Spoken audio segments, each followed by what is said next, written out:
You are clear to launch. Welcome to the Stanton News Network, your first stop in Star Citizen information. Hang tight as we keep you up to date on the latest developments in the UEE. Bringing you the guests and info you crave, along with the opinion and outlook you need. What is up, guys? Welcome back to our third episode of Stanton News Network. I am joined by our co-hosts Spectre and Captain Crush today. And our guest today, I'm super excited to introduce. I personally use the product, but we have Triple of Predator mounts.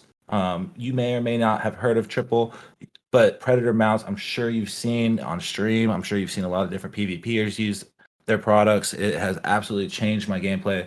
Triple, how are you doing today? What's going on, guys? Doing great. Welcome, man. Welcome. Thank you for joining us today. And of course, thanks for making such an awesome product. I have the Predator series mounts, or the Phoenix. Absolutely love them. I'm actually looking at getting the Elgato mount. I'm excited to talk to you about all your different products today, but more importantly, talk to you about HOSAS and how it impacts Star Citizen.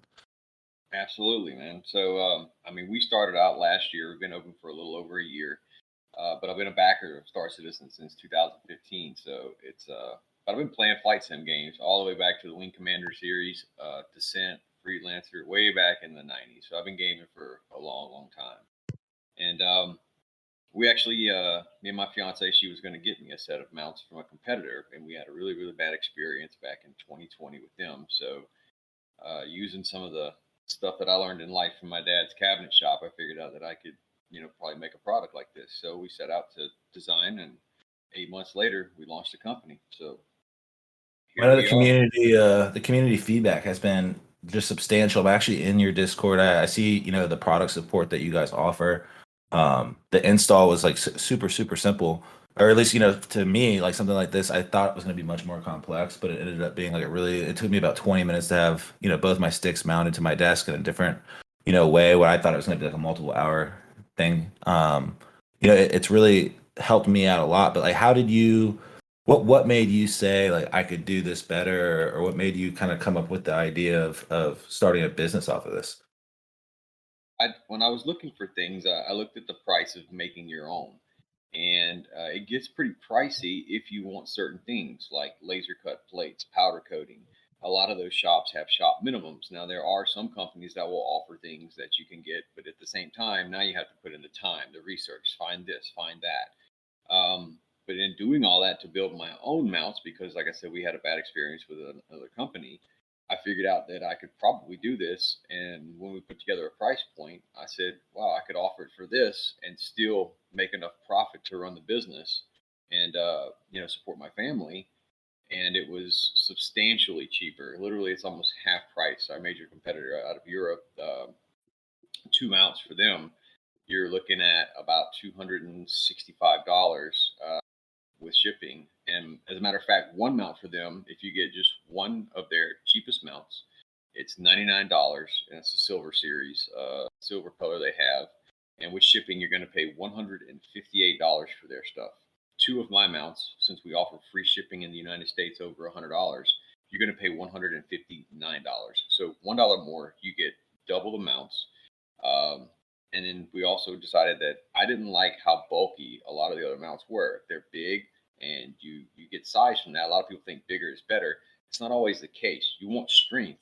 So when looking for products and materials, we did research on which aluminum extrusion companies have a higher grade tensile strength, so you get the same strength. We decided to go with a American Imperial system with 1-inch measurements versus the metric system, like 20, 30, 40 millimeter, which is what one of our competitors uses.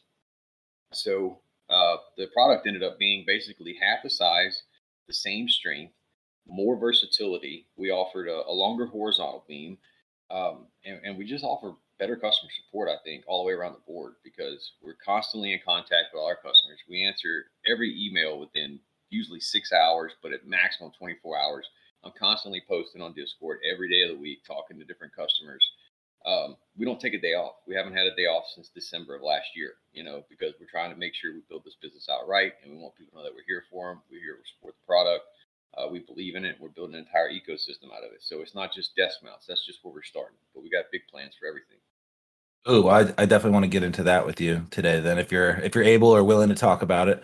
Absolutely. Now, the Spectre and Crush. I know you guys both use sticks. Do you guys currently have mounts? No. I But Okay, so I guess Spectre. he doesn't have mounts. I have Home Depot manufactured mounts. I like that. I like that. Sponsored by Home Depot. Well, so I started with, my experience was I started with, no sticks, mouse and keyboard player, probably about the first year I played. And then every time I was watching, big streamers on YouTube and stuff like that, I noticed like the top end guys were all using, dual sticks. So, I'm not using anything crazy high end. I'm using two Thrustmaster T16Ks. But, I will say that just having the sticks alone impacted my gameplay a lot. And then putting them on the mounts just made it more ergonomic. And I feel like now I can, you know, I feel like the actual sticks themselves, I don't really feel like it had an impact on how I can position, my hands. But what I've noticed is that, after 2 hours of playing now, having them a little bit lower than my desk, like kind of at the height where my mouse and keyboard would naturally be, for me, extends my playing time. But like, I don't know, I'd say at least 100%. Like I can play twice as long and not even be like slightly uncomfortable. Yeah. I can add a little bit to that because just like Triple, I've been playing Star Citizen since the PU first came out, and for the longest time, for many, many, many years, I've been playing mouse and keyboard. I didn't get sticks until I want to say 2 years ago, and it's been a completely game changing experience to the point where it's like I can't even launch the game without my sticks. But I've been playing with them on my desk, no mounts. And it got to the point where it's like I love them so much, but like you would push the throttle up and you'd probably like hit the monitor with the throttle or something, or you move the joystick a little bit too far, and it was very uncomfortable, like you said. So that's having a good mounting system is very important, and it's kind of the reason why I did what I did. Because when he was saying earlier, like you shop around, there's not a lot of options, and like unfortunately for me, I have a very specific desk, and I think we'll get into it a little later. You got to make sure you experiment with a good system. So Yeah, no, I can add on to that too, because basically I rock the same thing. I rock the T16s, and they're great. Like when I went from keyboard and mouse and Star Citizen, great experience. The change was really awesome, especially for flying. It made it more engaging for me too. So I really enjoyed that. But one of my drawbacks to the sticks was how I have it set up. I don't really have a place for them always, and I can't just leave them on my desk because I also use my setup for work. And so I run into that issue where sometimes when I'm just wanting to get in a game fast, I don't always use my sticks because it's not convenient to then rearrange my desk, put the sticks on, try and set it up for stick play. And so sometimes I'll find myself just doing mouse and keyboard to play a little bit of Star Citizen for like an hour or so because of the inconvenience of my setup. And so that's why I'm actually very excited about this because I'm wanting to build extend my setup, I guess you could say. But the way I'm wanting to build it, and I'll if I can pick your brain on some of it, I love Star Citizen. So that's one of the main reasons why I've wanted to start building a setup. But one of my other hobbies is racing games. And so have been working on trying to figure out how do I get both of these to play well together. And seeing stuff from Predator mounts and all the other stuff that's out there has really made me start thinking about adding this into my setup, just so it's not a tear down and rebuild process every time I want to play a game. And so that's why I'm pretty excited to start growing the setup, I guess you could say. Start actually building it out, so every time I sit down, I can either choose: am I playing this game, or am I working? I don't have to sit there, plug things in, try and figure out, clear some desk space.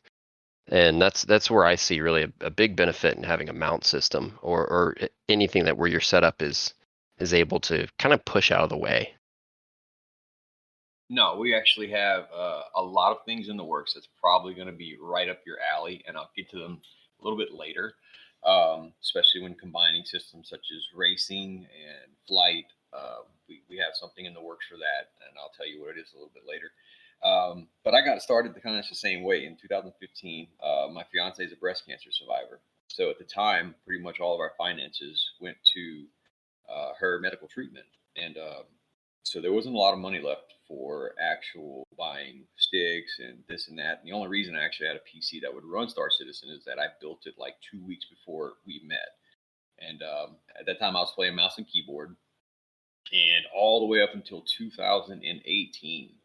And to get my first stick, which was a Logitech Extreme 3D Pro, just $25 used off of Facebook. I remember I couldn't bring myself to to spend $25 out of my paycheck on something for my computer when she was going through chemo and surgeries and everything. So after I got off work, I used to go actually pick up cans and other things around the neighborhood. And every $10 I make, I take $1 out of that and I put it toward the stick, and I take the other $9 and I put it towards her. And I finally bought, after about 3 months, I bought a $25 used Logitech Extreme 3D Pro, and immediately I was like in love. I was like, even with just one stick and keyboard, it was great. Now at the time, we had a very small antique desk, and it's from her grandmother's, so I can't actually just go uh, putting things on it. I had to be careful with it at the same time. You can't put nails in it or screws. This comes from her grandmother, so we wanted to take care of it. But I repeated the process again after about 6 months. I wanted to go with the throttle because I was like, oh, this is going to be great. I'm going to get the throttle and a stick. And I had no idea about dual sticks at this time. Back in the day when Thrustmaster and the Logitech Wingman Extreme were the only two joysticks around, it was just single-handed, right-handed. That's what we used to play Descent with. And I think CH Products had a cheap one. And then Microsoft Sidewinder 3D Pro came out in the late 90s. But that was pretty much all it was. It was about 3 or 4 joysticks back in the day. Now you have just a plethora of different options and new companies coming out all the time.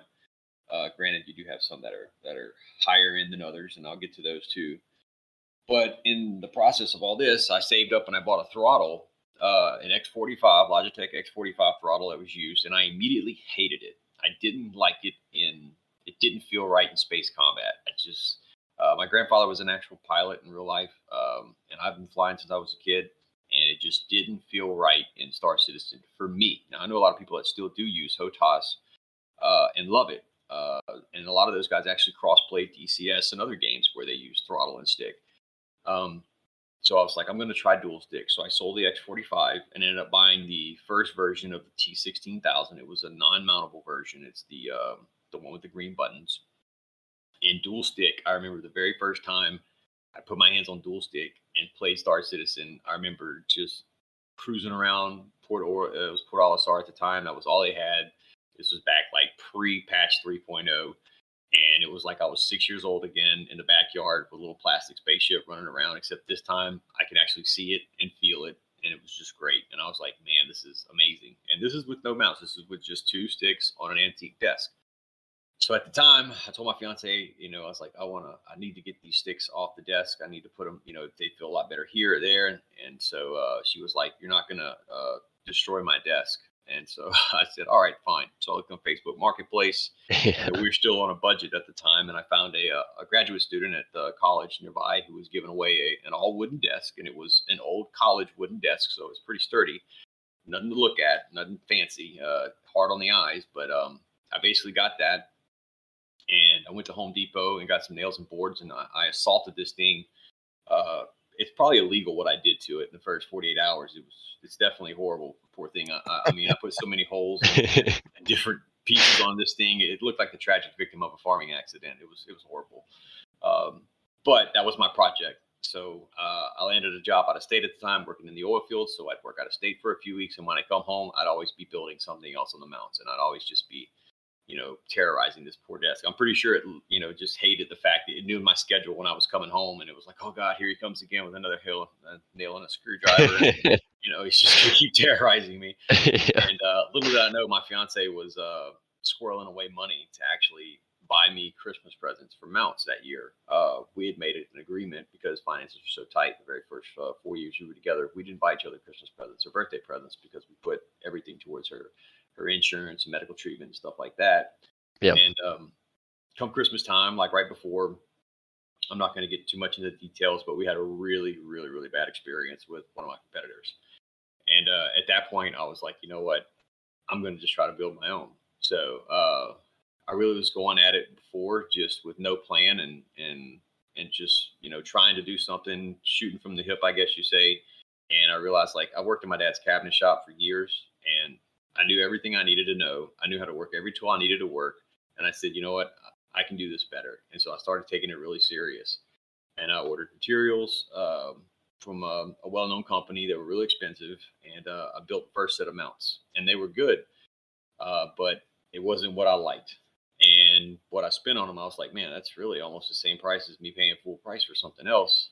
It's like that's really not what I wanted to do. I was like, I want to be able to make something, and then I want to be able to share it with everybody else. So my fiance, we talked, and at this time I had, like I said, I had a better job, and we had finally had in a better financial position. So she was like, why don't you, if you really want to take this serious, why don't you come up with a game plan and figure out how to develop a product that you can sell? And so that's what I did, and she supported me 100%. I mean, I couldn't ask for a better partner in life. And after about 3 weeks, I bought some necessary equipment and went to work and just started sourcing materials from different vendors. Started studying everybody that makes mounts: Virpil, VKB, Monster Tech, Fox Mounts, Thrustmaster, Mesa Mount, JP, you name it. If they had a mount system, I studied them. I got pictures of them. I started looking at specifications. I want to know their vendors. I want to know every piece they make. And I was like, some mounts have good qualities. Some mounts have not so good qualities. So I try to take everything good from everybody and combine it into one product. And that's what I came out with for my system. And that's what I think I did. Now, one of the things I really think is cool about your mounts, because like so, if you are willing to talk about it, one of the things that I see as a major advantage of you versus some of the other brands out there is that when I was looking for mounts, A, I wanted something that was like high quality construction, but B, I also wanted something that I knew that my days were limited with the T16s. And I knew that, like, okay, if I want to keep progressing, like I even asked, other community like content creators. I asked like Darklaw. He's really suggested the Virpil Connie Alphas. I have a couple people that have suggested like VKB, the Gladiator Evos. But long story short, I knew eventually I wanted to upgrade these sticks, right? So in doing so, I wanted to find something that was going to be really easy for me to kind of like future proof, if you would. And I saw that you guys had the form fitting little bases, the mounts plates, if you would, and I thought that was cool. So it was kind of low profile, which that kind of hits what you were saying, Captain Crush. It kind of keeps it out of my way more because it's very form fitting. It's not like in my way. I can easily kind of move it, but I do get what you were saying about like still having to like undo the mount and then move it out of the way back and forth, but just the smaller profile makes it a lot easier to like scoot my computer chair in and just use it as a computer during the day. But the big thing I liked is that, okay, if I want to, I have an Elgato Stream Deck, and I know you have the Phoenix product. If I want to mount my Elgato to the top of my plate, there's a mod for that. If I switch out my sticks and I go from using something like this to using Virpil or using BKB or whatever stick I go with, I can just order new plates and just swap it out. And I imagine that's going to be as simple as taking those two bolts and like the horizontal beam out, and then just like putting the new plate in. I'm not gonna have to take. I imagine I wouldn't even have to remove the plate from my desk or the mount itself from my desk, just that plate. That's it. Yeah, so like that was a really cool. Like I don't know if you planned it that way. If you planned it to kind of make it kind of not, I don't want to say modular, but like future proof. Like I guess would be the best way to phrase that. We didn't plan in the very beginning that way. And the reason why is we only had a certain amount of capital. So I couldn't afford to actually invest in a plate for every single device. So what I did was I took the approach of let me make 3 common base plates. And then when a person orders that, I would actually drill the holes for whichever mounting pattern they had. We had a small, a medium, and a large. As we progressed, actually, the VKB Gladiator was really the NXTs that just came out. It was a very high selling product by VKB. It's probably the best midline product out there. I own a set. That's actually what I progressed to from my first 2 sticks until now. I have VKB Gunfighters. And people were asking. I had quite a few of the streamers that were using my products at the time, and Zero State always kept asking me every time I would go step into a stream. He was like, "Hey, when are you going to make a plate that actually fits this thing?" And I'm like, "Come on, man! It's like it hangs over like a half inch." He was like, "Well, then how hard would it really be to take that half inch off the plate?" And so as we started making more profit and investing more in the business, I decided, okay, I'm going to try this out. I'm going to come out with one plate and I'm going to see if it sells. And if people choose that over the regular plate, for the same price. So I made the VKB Gladiator FF series, which stands for form fitting first. And I couldn't keep it on the shelf. Like it sold so fast. Everybody had ordered a mount already, started reordering the plates. They were like, and I was giving people discounts like, hey, I know you had the other one, just pay for the cost of the plate and the shipping. I don't want to charge you because you already bought the mounts and everything. And I just came out this plate and everybody was like, no, we'll pay full price. I just want the plates. Send them now. So I couldn't even keep them on the shelf. So I was like, well, if that one's going to sell, then everyone else is going to sell. So I started designing other plates. And then we designed one for every throttle that we support, every flight stick that we support. And that's how the FF series came about. Maybe I think about 3 months after that, I had a customer who ordered a special set in Florida, and it was for a center mount stick. I think it was the Thrustmaster Warthog. I could be wrong on that, but the point is he ordered a vertical plus mount, which is a very long vertical beam, usually made for center mount sticks. And Helicopter stuff, right? Like DCS. Right. A lot of people want that center stick mount so they can actually be like they're in the cockpit in a fighter jet with a center stick between their legs versus a left and right mount.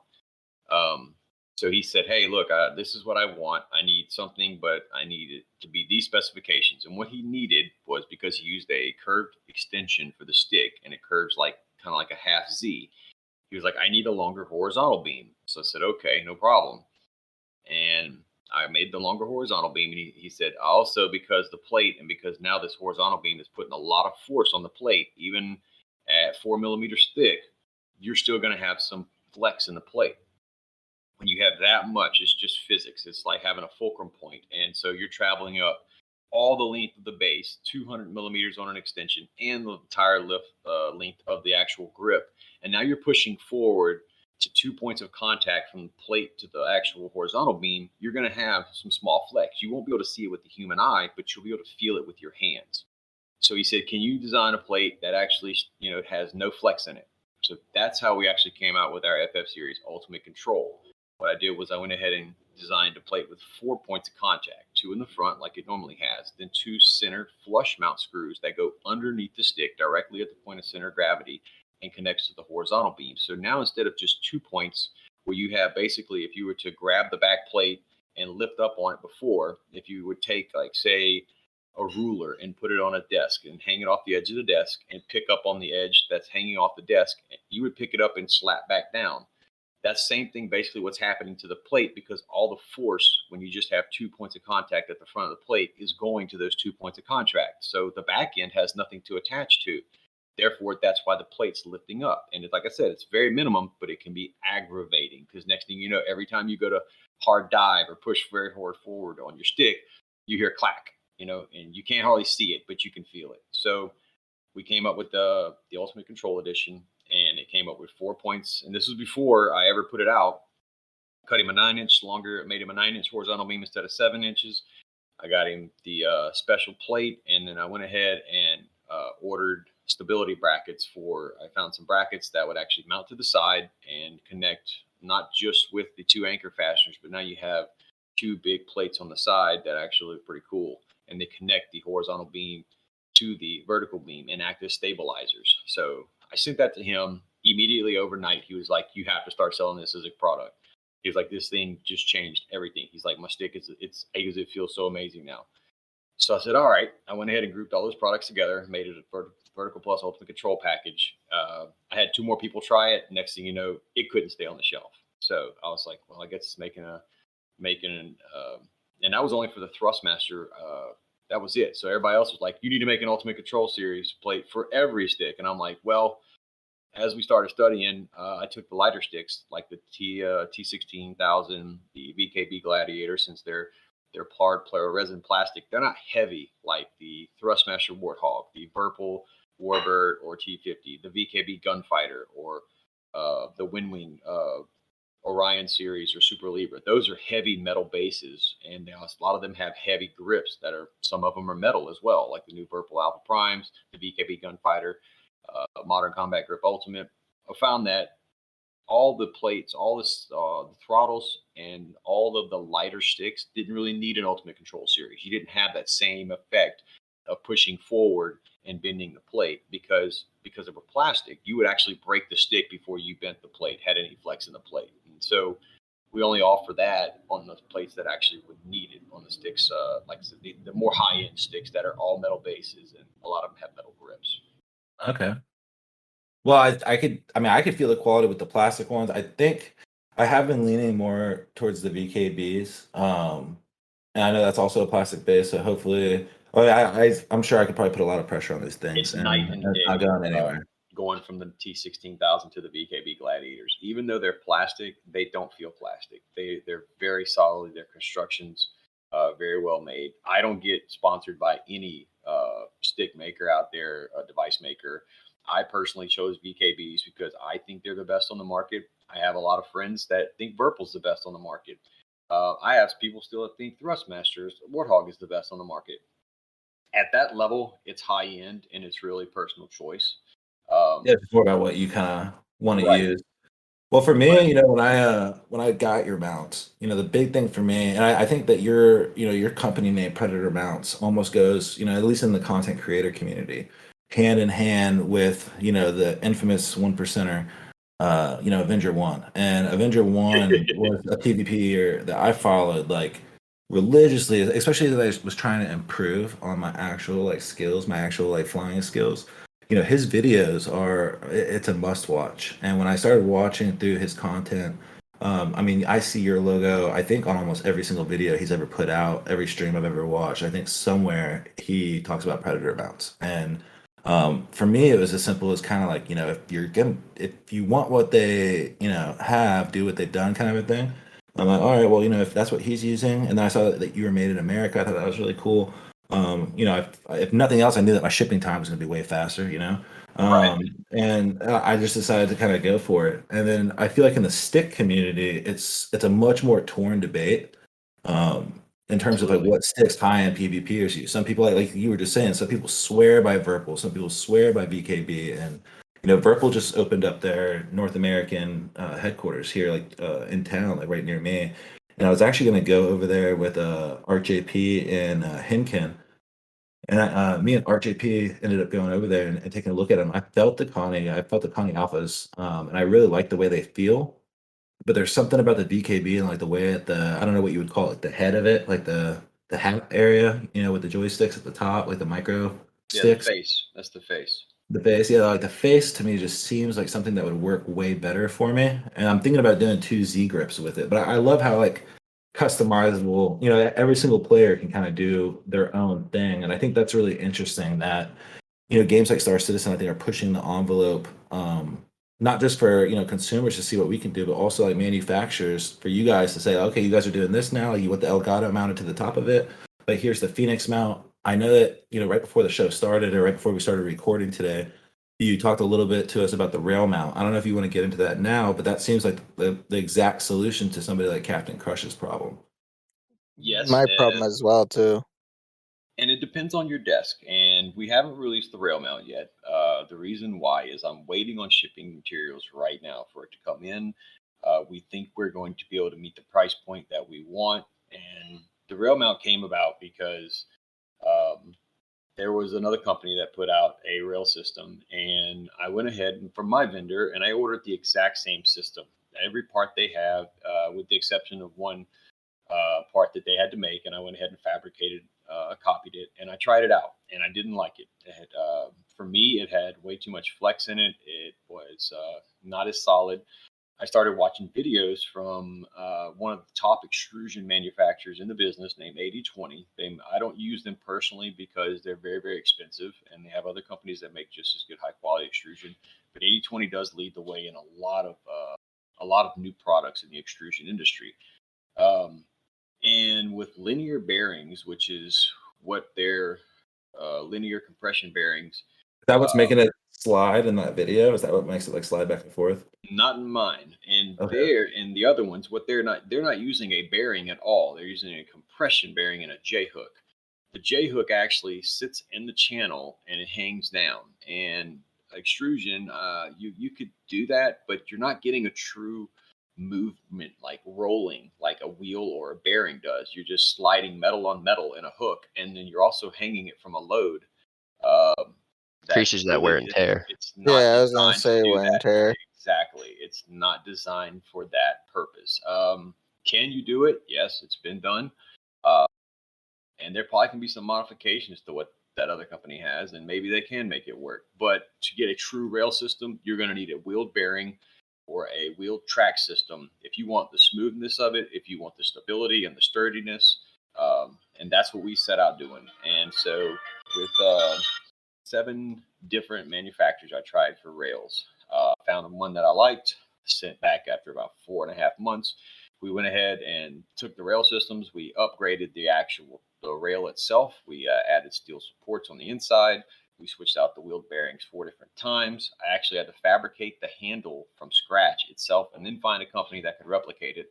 And all doing this cost effectively to where I can still replicate it and ship it here and then still sell it at a comparable price, because I don't want to just be known for the best products. I want to be known for the best price, the best service. I want to be known for the best everything. That's Yeah. what we want to do. We want to make sure everybody can afford a good gaming setup, and we don't think you should have to spend all that money on a mounting system. You should be able to spend all that money on your monitor, on your new RAM, on your new stick. So if we could save you money, that's more stuff you can put towards your setup, which is why the rail system, we didn't develop a whole new set of mounts. We made our rail system fit our desk mounts. So instead of having to go buy all new mounts now, all you have to do is buy the conversion plate. You can take your desk mounts, they fit right there seamlessly on the desk mount, on the rail mounts, and you're ready to go. It's literally that fast. And How when are we come out, you? How go are ahead. you connecting these rails to the? Is it a clamp system also like your current desk mounts, or are they gonna need to screw it into their You desk? actually screw the rail system in. We have an insert system. So what you do is you drill a tiny hole, and we're going to put out videos on this. I am working on a clampable version of this. However, the clampable version will not go under the desk. It will have to go in front of the edge of the desk, from what I'm been studying on so far. Orders have been right now we've been just orders have been piling up. So we haven't had as much time as we'd like to really devote to the extra stuff on the rail system, and making modifications to it for different setups. But yes, it does require you would have to have an under the carriage, and you basically drill a small hole. We send you the inserts. You take an Allen wrench and you screw these inserts in that hole, and that insert is threaded on the inside. So the rail system itself actually has holes, and you put the screw through the rail system in the track, and it screws directly into the insert and directly to the table. And I can tell you it is super solid. It is an aluminum billet with steel rods in it. If you look face to face, take my rail system and take the competitor's rail system, look at it from the end, and you tell me which one's more solid. I guarantee you our rail systems are literally 6 to 8 times thicker. It is a solid aluminum billet with steel rods. Oh wow. There is Gonna no be very flex, there is sturdy. no play, there is no movement. Exactly. And the same rails we're using for this, Well, at the risk of walking into like a soon TM meme, when can people expect is that rail system, is that coming soon? I know you said that you were waiting for some shipping stuff. Actually, we're trying to have it ready for Christmas. We're having to ship by boat, and it takes 30 to 60 days, sometimes even longer, with the ports backing up right now. It just really depends on how fast the shipper can get it here. So we're trying to shoot for having it in our possession, all the materials ready to go for December the 12th. But I don't know if we're going to be able to do that. Like I said, what I'm also thinking about doing is offering an option for, say, to get 20 orders, and to go ahead, those orders would actually cost more because you'd be paying for the air shipping. That's basically be offsetting the cost of me to get the shipment here quicker.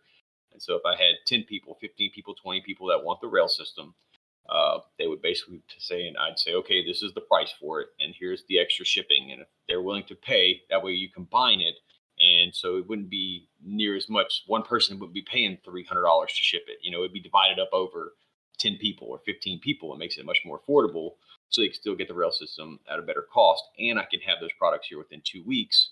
That way I can go ahead and start getting them out and have things ready for Christmas. That's what I'm trying to do. Hopefully, I'm looking at the end of this week or next week. I'm not sure exactly when I'm going to be able to find that out, but I'm going to put that out on our Discord here. And I mentioned some things about it, but we didn't actually take like a poll or a vote. I know I have a few that for sure would definitely want that option. So if that's what we're thinking about doing, because some people see things and they want them right away. And at the same time, I'm not one of these people to just make something and actually put it out there just to have it out there.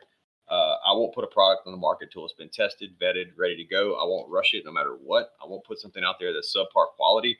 I know people want things right away. Thankfully, this community is really, really good. And 99.999% of people are really about, patience, as long as you communicate with them, tell them that everything's going on. You got this shipping delay here or a material issue there.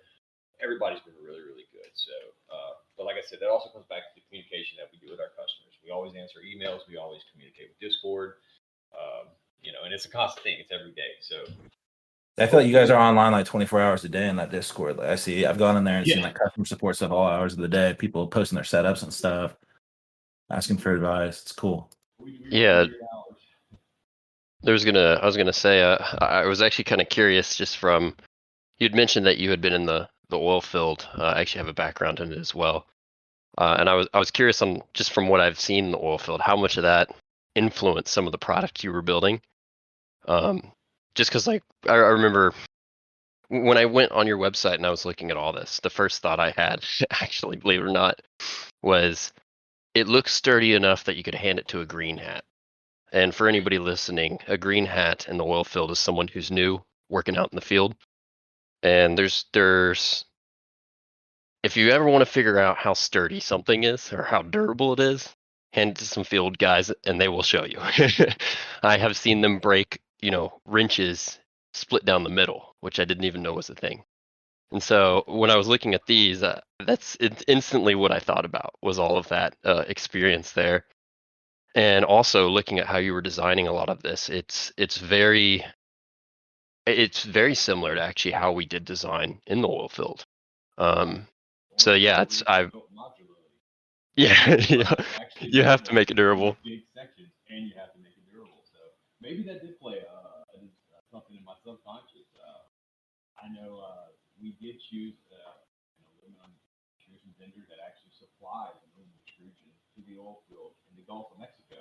And I don't know how big or how much they do. I know they do use it to build some platforms or something out there. The extrusion that had a higher tensile. Hey, I was gonna let you. You're breaking up. Yeah, you're breaking up really bad, Triple. I don't know. Maybe it's my headset. 1 second. There we go. Is that better? Yep, that works. But just to continue in terms of quality, I'm sure there's going to be a lot of people listening and they don't use joysticks or they've never had joysticks, and they're playing Star Citizen, so obviously they're a little interested in maybe using Star Citizen with their, a pair of joysticks. You guys are talking a lot about quality and stuff like that, but what are some like specific things that you feel like somebody looking for joysticks who's never had joysticks, what should they be paying attention for and like looking towards, and like, why would they want to have a certain mount over another mount? Like, would you be able to answer that for some of these guys? Because I'm listening to this and they want to get a pair of joysticks, but they don't know what they're looking at. Sure. When you look for a pair of mounts, or when you look for any product, the first thing I look for is it going to last? Is it going to last? Am I purchasing something that's going to last? It doesn't matter how good it is. If I'm going to have to buy another one in 2 weeks, it doesn't matter. If I bought a Ferrari and it's going to blow up in a month, then I wouldn't buy it. It doesn't matter how good the car is. So is that product going to last? We engineered our product to last. Next,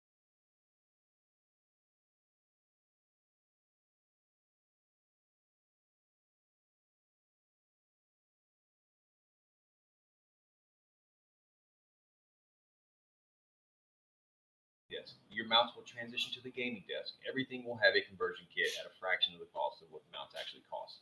we don't believe you should actually have to keep buying the same product over and over again. You should actually, when you buy something, it should be an investment in your setup, not a liability. So that's the price model that we took. Third thing is, does it actually fit and work for what you want? So you have to decide that. Everybody wants the same thing in a different way. You want comfort, you want accessibility, you want versatility, but everybody gets it a different way. You got guys that are 6'10", you got guys that are 4'8", you got guys that are 320 pounds, you got guys that are 104 pounds, you got guys with long arms, short arms, big arms, fat arms, small arms. Everybody, and not just guys, you got girls too. So everybody wants the same thing, and usually it's a different way to get it. So you have to make a product that can be that versatile and fit the entire market. Then you start getting into how does it fit all the other products. So all we've talked about right now is the user. Then you got to look at all the devices. Do you support all these devices? What if I want to put these devices together? Can I change these devices? That's why when we developed Phoenix, we didn't want to just come out with one thing that actually was supported. Like, okay, well now you can buy this tablet mount, or you can buy this MFD mount, or which is a multifunction display, or you can buy this Virpil VPC panel, or you can buy this VKB GNX module, or you can buy this. We wanted one product to fit everything, so we designed the Phoenix. Phoenix can fit in so many different ways. We came up with 2 separate mounting options other than mounting it to the top plate. So now you can basically fit any attachment device you want anywhere you want. Literally, you can put it anywhere. If you can fit it into a 24-inch circle around your setup, you can have it right there. If you want it above you looking down, if you want it down looking up, if you want it to the left looking right, if you want it to the right looking left, you want it in the center tilted up. The Phoenix actually rotates 360 degrees no matter what platform it's mounted on, and it tilts 60 degrees. So there's nothing else on the market like that. Nothing. That was our first product that we came out with. That was truly original design. No one else had any influence on it. And you basically can swap plates on it just like you do with the joystick. So if you got a tablet right now, but you've been eyeing that button box from Tech Creations or BKB or WinWing or whatever, pick your model. Say, well, I want to get that later, but I want to spend another $50. Cool, then you just buy the extra plate, and now all you do is just like before, 2 screws, swap it off, swap it on. So now you can take that MFD plate off and put whatever box on, and you can do that. Say you want to stream deck, you want to stream this game with Star Citizen. You're not really a streamer yet. You really want to have Game Blast on your tablet, so you have 2 tablet holders for that game. And when you play DCS, you want to stream it, so you have a stream deck on one Phoenix and an Cougar MFD on another mount.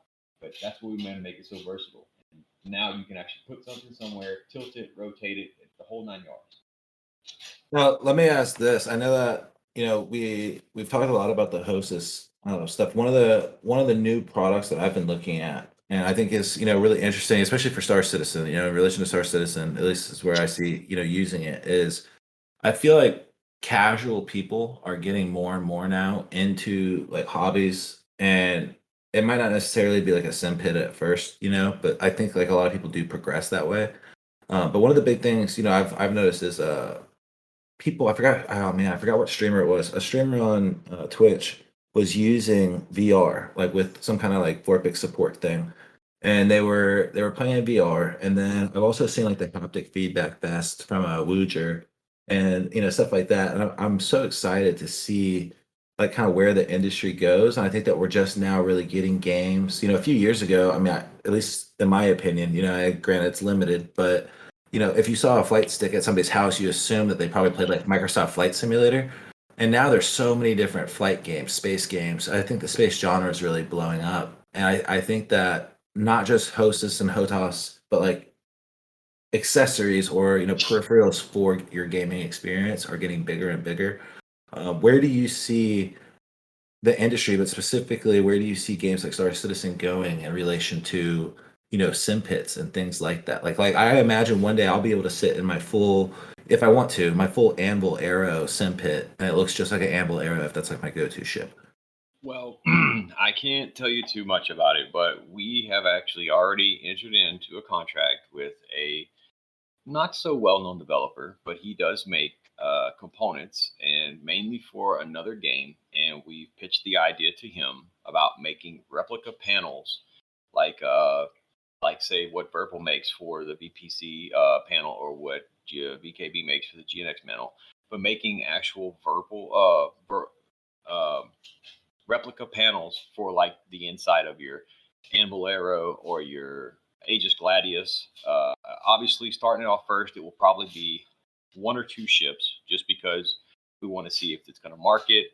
But we're going to have a couple different mounting options. First is probably going to be our what we're working on right now, which is something for also DCS. Windwing just came out with the MIP, which is a full F-18 cockpit setup, 3 MFDs with screens, an F-18 HID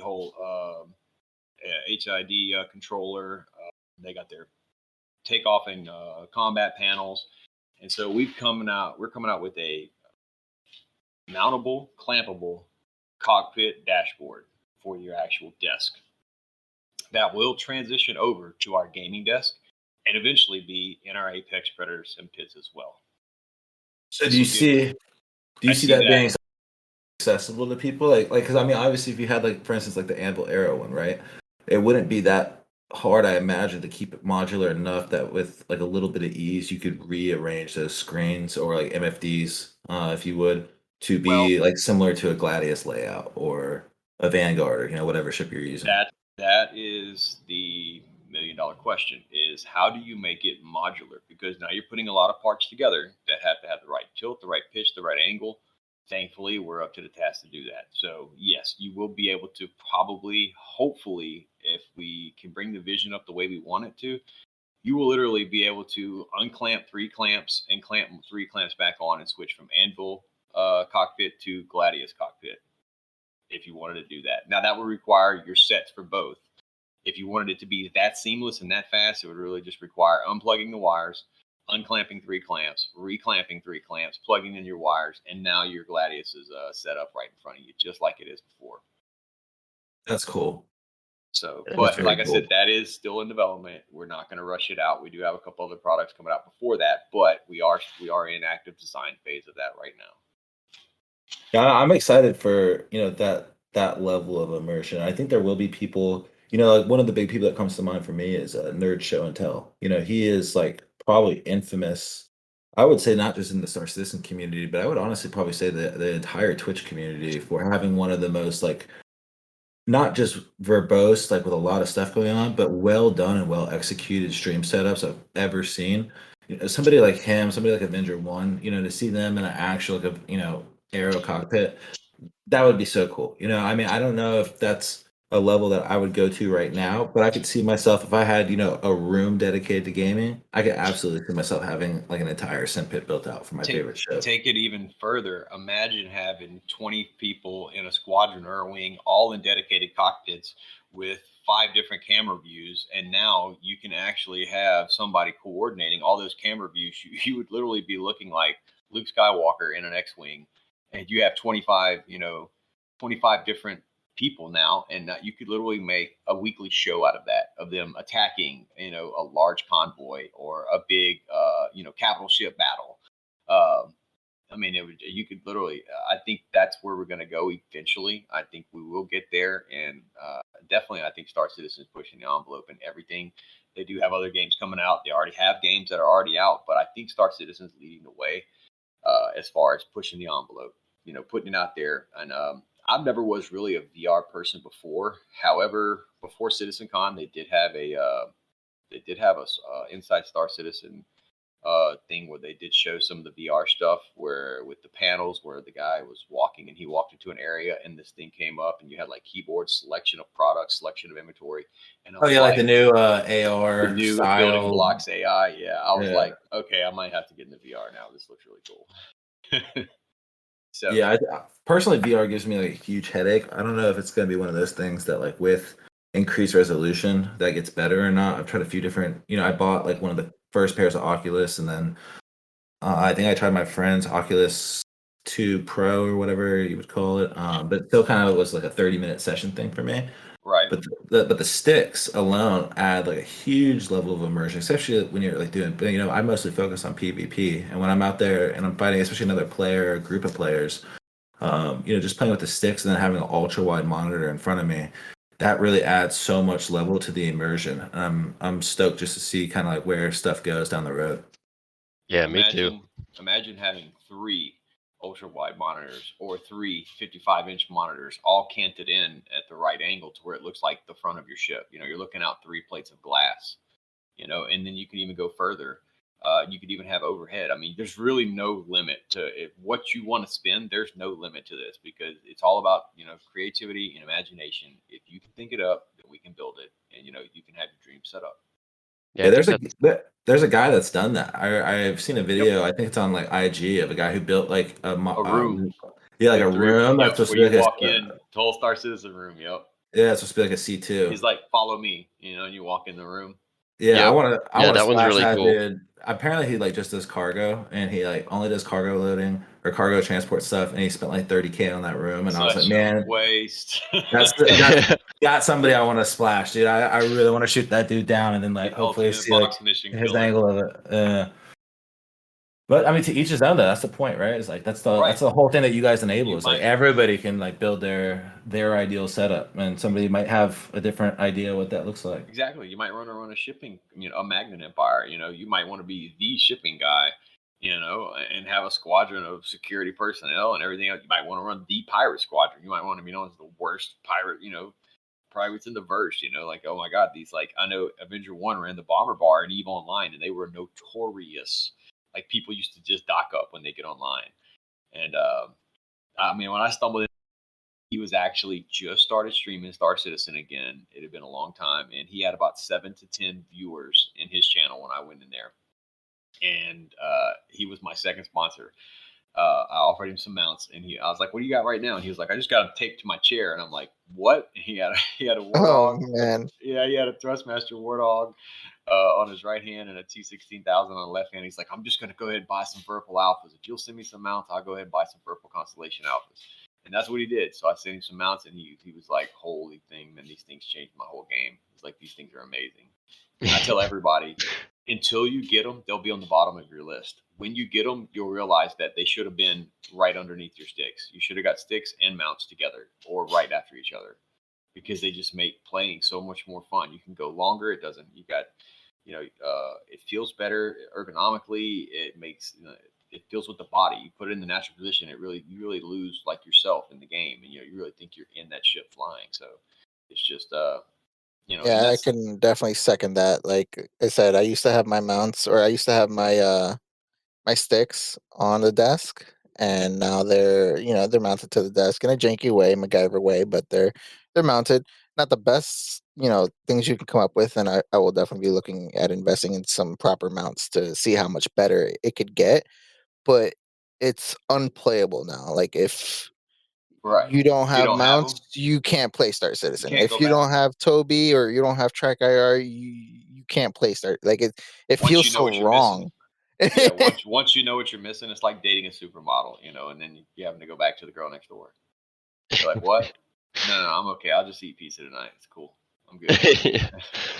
Yeah, and Yeah, I mean, that's been my whole thing with a lot of this is I want to get mounts. I've been wanting to, but my only issue is when because I have quite a bit of, I guess you could say, the tech side of the sim pit. But really what I've been trying to figure out and visualize, and part of it's just, one, not knowing what all is out there, but two, also just what I have discovered isn't exactly what I've been looking for. But I'm trying to build it where, and this is the beautiful part about sim pits, is you build it to each person. And but I love my racing games, so seeing some of the things that y'all offer, I'm been able to start putting together an idea of actually how I want my sim pit to be for not just Star Citizen, because I love Star Citizen. That's actually where reason why I got into the whole sim pit in the first place. But will also be because I realized, oh, if I just do a few tweaks here and there, if I can find something to fit it, I could also have a sim pit for my racing too, because I'm a big fan into cars and racing and all that stuff. So, but being able to get the both to work, that's actually been a little bit, I guess, of a curiosity thing for me. And Oh no, it's completely doable. It's so doable. It's not even funny. It's just all you have to have is ingenuity and imagination. yep, A little knowledge, technical knowledge, and understanding clearance issues, stability, and just fabrication, really. And then you figure out how to put it together, and you figure out, okay, what do you want? When do you want it? And then let's figure out how to get it there. And that's pretty much yeah, it. It's like, I want to play racing and I want to do flight sim. From a yeah, flight sim, I want Are you going to use the same pedals, for the feet? Are you going to use your same pedals that you use for racing for your rotor pedals? You're going to have a different set. So once you figure out everything you're going to use for both sets, I'd sit down, draw a line down the side of a piece of paper and say, this is what I need for racing. This is what I need for my flight setup. And then you figure out how to integrate it all. And depending on what you want and how much you're wanting to spend, that also factors into it. You say, I'm Yep. willing to spend X amount of dollars, and this is what I want it to do.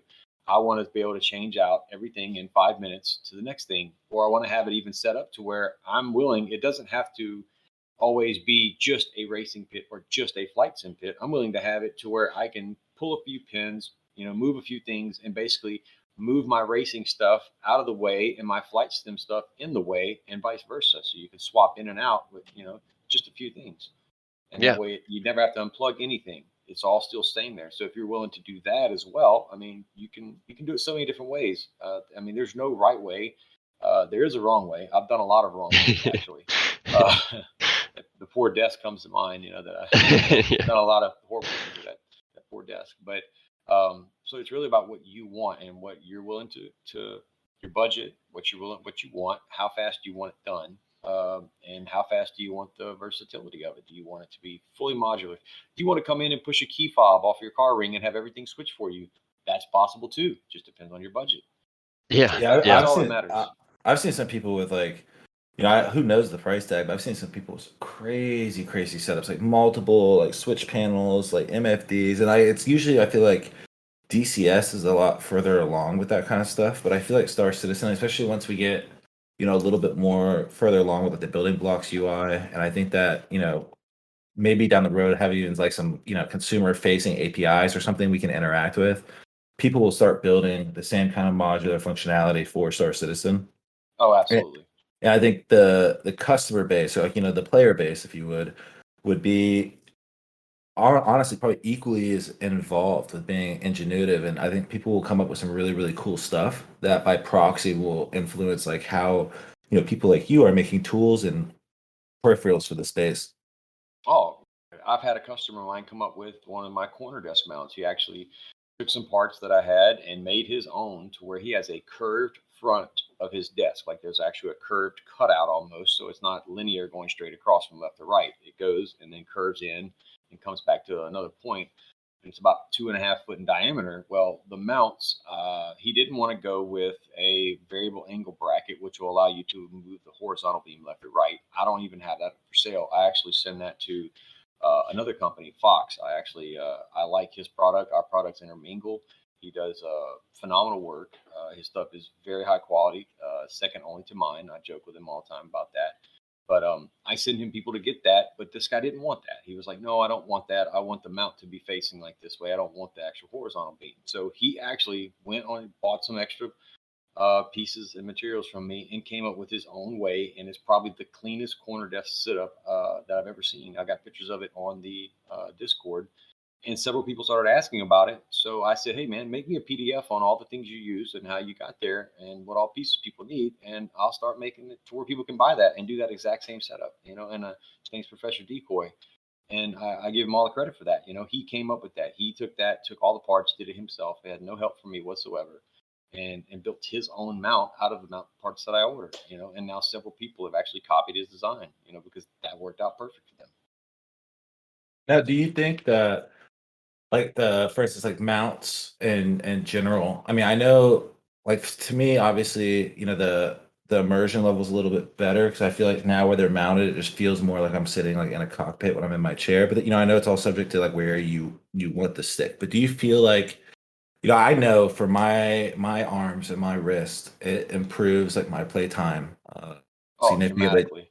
Yeah. Do you feel like things like that? Do you feel like it influences like long term like playability? Like you Uh, think it's It helps with combating fatigue and injury, because holding your arms up, there's actually a common thing that bartenders and hair people that cut hair, people that are hairdressers or hairstylists, actually have this common surgery on their shoulder, because a bartender is tilting a bottle several times over their head every hour of the night, and a person that cuts your hair, they've got one hand use. If you next time you go to the barber, look at them. They all have the same technique where they hold their arm straight out, in like a right angle, pull your hair up and cut it.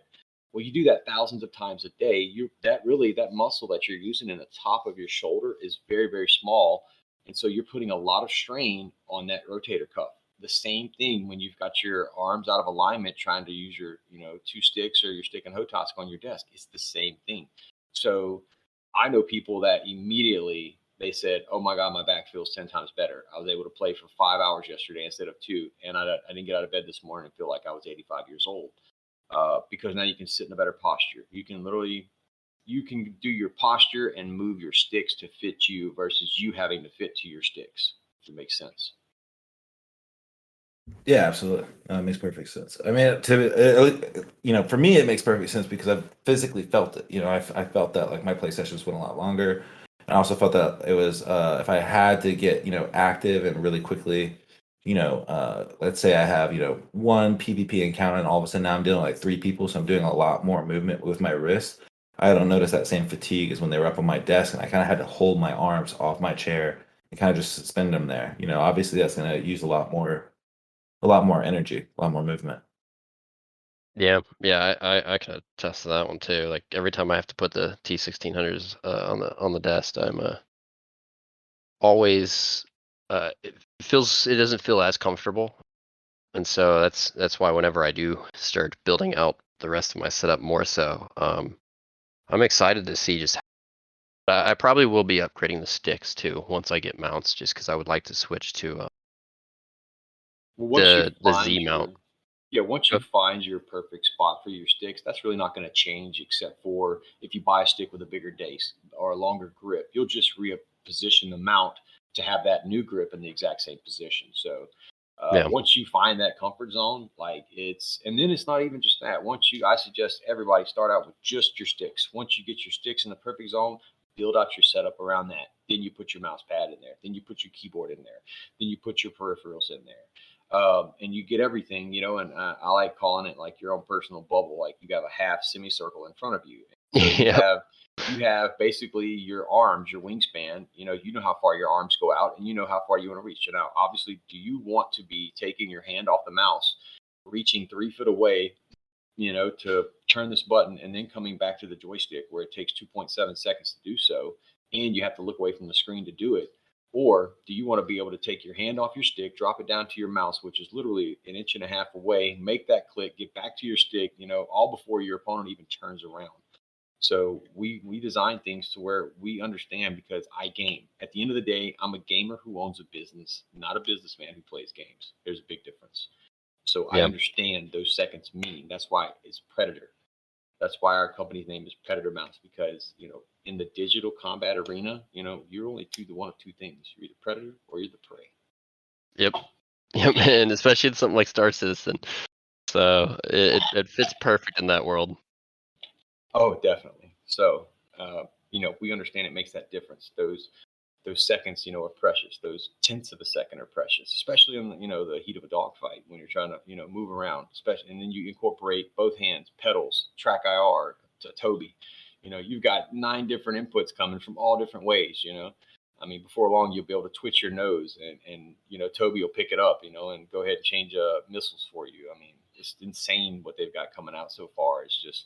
It's so immersive, and it's only going to get better. The great thing is we're just really scratching the surface of this right now, man. Guys, gaming, I think it's really going to change the entire ecosystem and the entire paradigm. It's going to be a world shift in gaming, and the reason why is because I'm 42. My father passed away at 57, but my father's generation and my grandfather's generation, they were born in an industrial time. They were hard workers, probably the hardest working men I've ever known. And my dad's philosophy was, if you wasn't sweating and lifting something heavy, then you weren't working. So when I told him I was going to go into the computer industry and programming, he was like, "You're going to do what?" And I was like, "Yeah, I'm going to go to college." He goes, "You're going to play on computers all day and expect people to pay you?" And I'm like, "No, I'm not going to play on computers all day." So, because I'm working in his shop at the time, and I remember I was 16, and I finally told him, I made a big speech in front of him and about 15 of his employees. I was like, "I'm not going to work in the shop and get full of sawdust anymore. I'm going to college. I'm going to make something myself. I'm going to the military. I'm not doing this for a living." Dad passed away in 2007, and I know he's laughing right now because guess what? After all I did that, I went to college, I went to the military, and now I'm back working in the shop. Of course, it's my shop now, it's my tools, so it's a little different, Yeah. but I'll never forget that. So he was like, "You done now? Come on, break's over. Get off the table. Get back to work." And it's like, "Did you even hear what I just said?" You know, but Yeah, absolutely, Triple. I mean, I could definitely see the work ethic, not only in like the manufacturing, but like the way that you pack the products is, and of course, like the customer service, like you're always in there talking to, the users, talking to potential customers, trying to help them figure out what they need. And I see like honestly, like I think pretty much always online. Like I don't know if you ever do actually sleep, but you know, the we are at about an hour today, and so I know that the big thing that you have coming out is the rail mount right. system, and I know that you're waiting on some things. I appreciate you talking to us about that today. Is that something that you think will be available on your website coming soon? And what's the best way for people to like stay up to date with you, stay up to date with the brand and what you guys are doing and what you guys are Okay, to building? answer in order, the rail system, we're going to try to have it out to be able to ship for Christmas. We can't guarantee that just yet. I will know here in the next 3 to 4 weeks if we can make that. Um, but like I said, we're going to put a thing out, maybe a quick order for people that want to pay extra in shipping to help get the materials here faster. We might do a bulk order for say 20 sets if that, but we are going to get it out on the website. The best way to stay in contact with us, keep up with products, is you want to join our Discord. We do have a new website coming out soon. We're going to have a lot of different things that will be launching with that, and such as Instagram, YouTube, Twitter, and all those things. We're going to have a lot more social media posting, bigger presence. So you should be able to follow us with any one of those. But right now, Discord is the best way. You can join our Discord. We have our link at the top of our website, www.predatormounts.com. And that's all you got to do. Just join Discord. And like I said, I don't really sleep that much. We don't take any days off. And the packaging, I have to give all the credit to my fiance. She actually found the purple bubble wrap that we use. It's really good quality, and it was cheaper than what we were using before because we order it in bulk. And she does just a phenomenal job of making sure. I mean, people actually say all the time, even in their emails and in their reviews, how they've even posted on the Discord, like, I almost don't want to open this. It looks so beautiful. So, but that just goes to show you, we don't grab a product, throw it in a box, and ship it to you. We literally put hands on everything we make. Like, we build it here. We don't order something and just get it from somebody and then package it up and send it somewhere else. We have to get everything we get. We actually help design, make, or at least modify. When we get our plates in, they're cut by a laser cutter. But when we get them in, we still got to countersink them, sand them, send them to the powder coater. When we get beams, we have to cut them to length. We still have to sand them. Everything we do, we do it here. We're not going to sub that out. I don't trust anybody else. I want my quality to stay at the top. So I put my hands on every product that goes out the door. And it's always And good. ju- I was go gonna say ahead. it's always really nice to see. To me, in my opinion, whenever I buy something, right, when it comes well packaged, and I've already had the customer experience has already started off well, and then I see the packaging looks nice, it's presented nicely, like basically every step of the process, there was thought put into it as far as how the customer is going to see or experience it. I've always appreciated that myself because it just shows, like, for someone like me, when I'm trying to always, if I spend money, I want quality because I want it to last. And when I see that, I feel like not only am I going to get the quality to last, I feel like the company is there to support the customer more so. And it's nice to see. So even something as small as that, I completely appreciate things like that because it just adds a level of confidence, I guess, in what you're buying.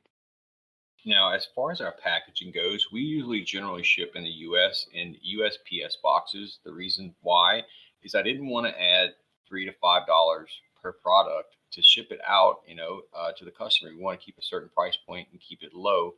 I know as far as a box itself, once I take something out of the box, I might keep the box, but generally I don't use the box anymore. So Yep. that's the decision I made in the beginning. We do have plans though, as we're able to order more things in bulk. Obviously, our pricing will go down, and we can put that money that we save, we can lower our products, keep our prices competitive, so that you don't spend any more than you're already spending, and we can add that nice quality packaging to it too. Yeah, that's always great to hear. always appreciated. As someone who's out here buying and, Absolutely. and dealing with it myself, like it is nice, and especially even if you are like you're saying, where you might have the nice bubble wrap, everything else, it's presentable, and you're using a different box right now, but your intentions for everything behind it are, I feel like, very customer focused, Hmm. and you see that just by everything you're doing it, and that's always, whenever you spend money, I appreciate that myself. So Right. yeah, and like you said, when you have more, or able to buy more in bulk, I totally understand that, as I've had to place some of those orders myself. Sometimes you have to you sacrifice a little, maybe in the as far as the way it's looking in the beginning, so that way you can do what's better for the customer.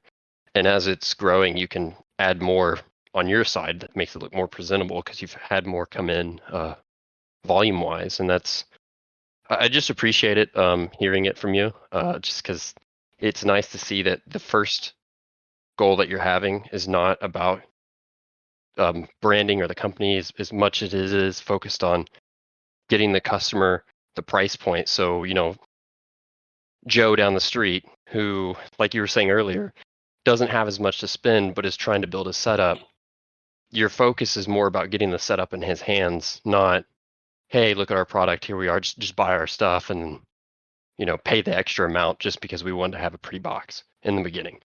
Because Right. I've seen a lot of companies do that. They feel like they have to have that pretty box when they first start out, and they don't And realize if maybe they just did the inside of the box somehow, they could save that customer a lot of money. right. And like I said, it's now with printing, when we get to a certain point, you can afford that. Now, we actually probably would have had it before now, except with all the things with COVID. I don't know if you guys know, but the shipping ports have been really screwed up for the last year and a half. So shipping costs literally went up, I think, 6 times. What a $4,000 shipping container, immersed shipping container cost back pre-COVID, it's now $22,000 to ship that same shipping container. I know people that have actually had to buy refrigerated units at $35,000 just because that unit had to go because they had a return shipment that needed the refrigeration, even though their stuff didn't need the refrigeration. So they just shipped it in the refrigeration container because it had to make the ship. They would pay the extra seven, eight, $10,000 just because. Just because We they can get it out actually the door. we actually had to pay just as much for our clamps, for our last 1,000 clamps. Thank God that we ordered 1,000. We ordered 3,000, and my vendor here in the U.S. He has a factory overseas, and we had them ship 1,000 airmail. We literally paid $11,000 just in shipping to have them shipped, versus that normally would have been $1,000 just to ship that from him to us from Wisconsin, Louisiana. But now we had to pay $11,000, and we didn't increase our price any, even though we literally had to pay double the value of our clamp. So some of those profits that we would have made that we could have put in other things such as packaging, we didn't. But we wanted to keep our price points low. We didn't want to go up, even though materials still cost is going up everywhere else. Every time something goes up, we're trying to find a way to make sure we can save it somewhere else without sacrificing quality, so we can still keep that same price point. So, like I said, everybody deserves to have a good setup. Whether it's a single mom, whether it's a dad working 2 jobs, whether it's a broke college student, everybody should have a good mounting setup. I mean, we game to enjoy, have fun and relax at the end of the day. You shouldn't be stressed out about your gaming setup. So we try to make that easy on the customer. And truly, I think I can speak for all the customers in saying like we really thank you for that. I think more people need to have easier access to like things like HOTOS and HOSAS, and you know, for me, like the first time I was buying, I was like so confused, uh, really lost on where to go, and it was thankfully to like the Star Citizen community that really helped me, figure it out. But at the same time, it's easier when you have a brand such as yourself that has universal products. I can, buy one stick, swap it out. I can, mount my different like gear, my different, sim pit toys, if you would, to my environment and have fun with it. And I think that people trying to make it more accessible will always, in the long run prevail. And I think that you're seeing that, firsthand with the community feedback, not just in Star Citizen, but also in DCS and a lot of other flight sim communities. I know that your products are highly praised. So I want to thank you for, coming on the podcast today. We are at like an hour and 10-ish, I think. So I do want to go ahead and wrap it up, but you mentioned earlier that people can stay up to date with what Predator Mounts is doing on the website as well as social media. Especially if you guys are interested in ordering that rail mount before Christmas. If you want it there before Christmas, make sure you guys stay up to date with him so you guys see when that drop happens. And I know you said that you had something else that you wanted to give. You said that you had a promo code at the beginning for our That's listeners. right, guys. Starting today, you actually can use the code SNN Sierra November for 5% off your entire order. All orders in the United States also get free shipping over $100. That code will be good all the way until November 30th. At that point in time, we'll be coming out with our December and Christmas promotions. So also any of our streamers, you can also check with them if you have a favorite streamer. Most of them have discount codes. But we'll be coming out with new discounts and new codes, new promotions around that time. So SNN Sierra November. You'll be able to get 5% off your entire order of Predator mounts all the way till November 30th. Perfect, man. Thank you so much, Triple. That's awesome. Definitely gonna make sure our listeners get a hold of that. And if there's anything else I would tell you guys, I would say if you are on the fence about HOSAS, if you are on the fence about HOTAS, or if even going away from mouse and keyboard is right for you, I would strongly encourage you to sit with a friend that has a set. Maybe just try one if you can see one like set up at a store somewhere. But it feels very ergonomic. I hope that the conversation today has been a little bit more insightful for both those who do already fly in a HOSAS or HOTAS stick setup, but also the people that are looking to possibly jump deeper into the Star Citizen scene and the gameplay. I hope you guys learned a lot. And Triple, thank you so much for coming on today. No problem, guys. Thank y'all for having me. Thank you. Appreciate it. Thank you. Enjoyed it. Yep. All right, guys. I got to get some work done, get some orders out. Just remember, get mounted. Thank Thanks, you. man. Bye-bye. Bye.